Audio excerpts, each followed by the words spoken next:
people don't want to talk about that element pertaining to power, to people in power, to politics, particularly to culture, where it's all supposed to be about the art and everything is so elevated.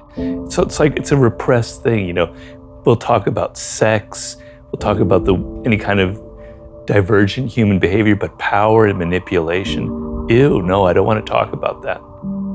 And then in the self-help genre, which I never really imagined kind of falling into, but I guess I have, the books tend to kind of soft pedal all of that stuff. It's all about, it's almost as if we're angels and we're not these kind of primates that are hungry for power. And I just saw in my experiences in Hollywood, and before Hollywood, I had like 50 different jobs in every imaginable field you know, possible. I saw all kinds of power moves.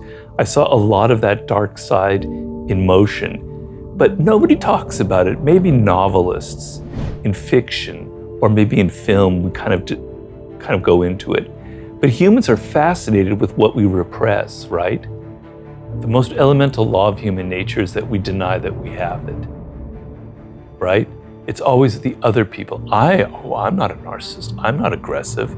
Oh, I don't have a dark side. No, I'm not irrational. No, none of those things, right? So we want to deny it. But it's so insanely irrational.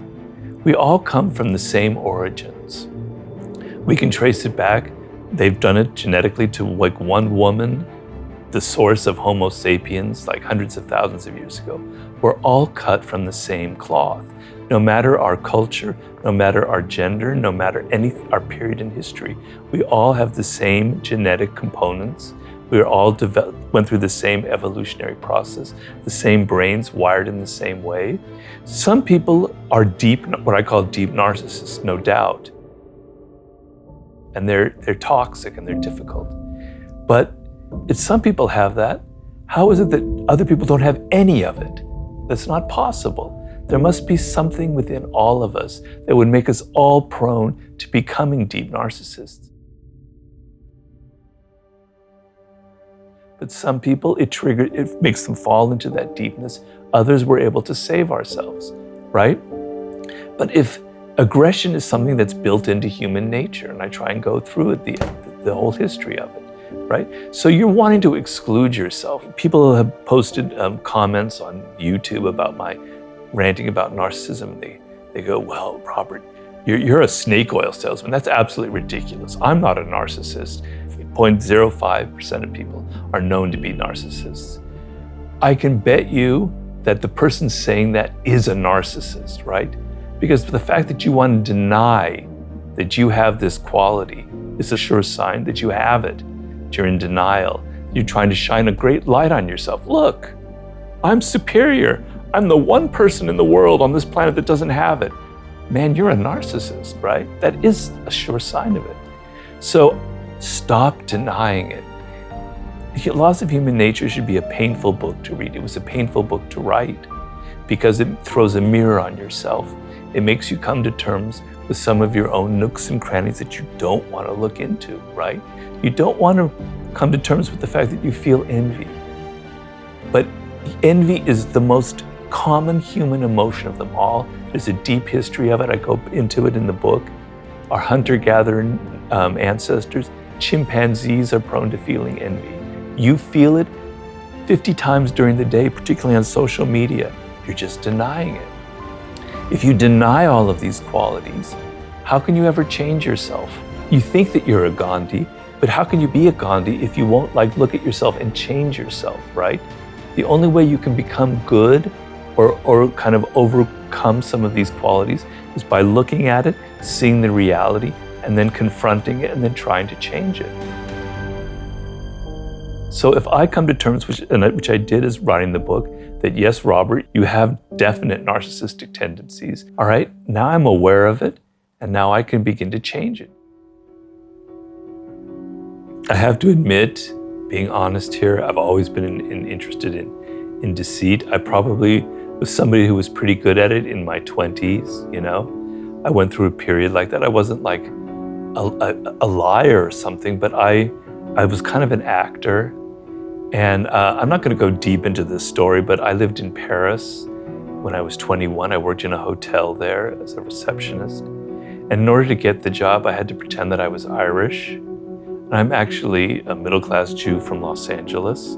Never been in a church in my life. I don't know what a mass is from anything, I had to pretend I was Irish. I dated an Irish girl. I got another job in another company, still being Irish. So it taught me a lot about the art of deception. And part of able to pull it off was I studied. So I'm starting to work in the hotel, thinking that I'm speaking French because I speak French, that no one will ever know that I'm not really Irish. But then I realized English people stay in the hotel, Irish people stay in the hotel, and they hear this funky ass accent. They know this guy's a liar. I'm going to be revealed, and it's going to be so embarrassing and shameful. So luckily across the street was an Irish pub, one of those fortunate things in life. I would go there every day. I would study the people in there because there were a lot of Irish immigrants in Paris.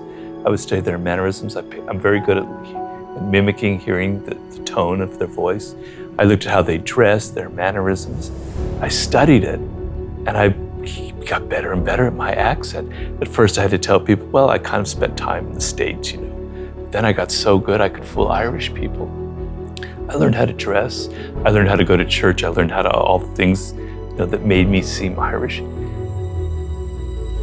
It's a bit embarrassing because it's something you can do when you're 21. I would never do that now. I would never feel comfortable doing that now. I'm revealing it to you here.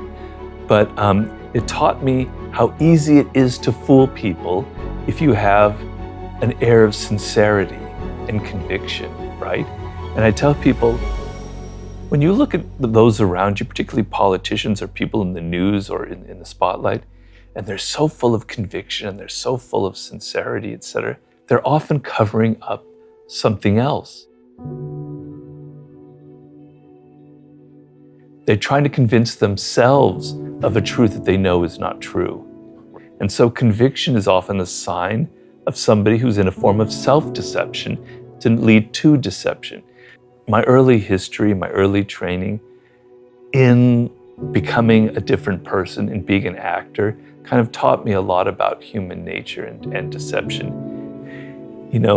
I feel like you can detect from signs in a person's face whether they're sincere or not, or what's really going on behind the mask that they're wearing. We have that ability because so much of human communication is nonverbal.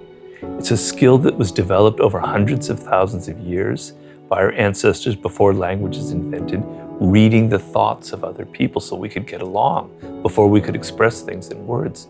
We are masters at picking up those signals. You're just not paying attention, you're not learning it. But it's hard for the face to lie, right? It's even harder for the voice to lie. The voice is the last thing that you can use to lie.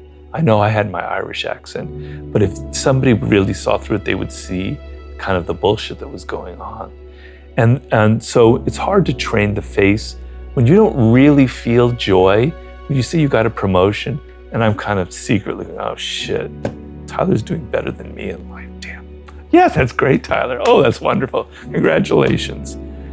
The kind of tightness there is just revealing that, oh shit, he's doing better than I am, kind of thing, right? Whereas, wow, Tyler, that's fantastic. I'm really happy for you.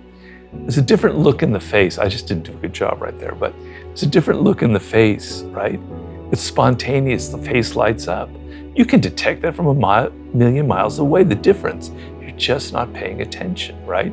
The tone of voice when you're nervous and cramped and the throat kind of closes up is a sign of discomfort, of anxiety, of fear, even panic.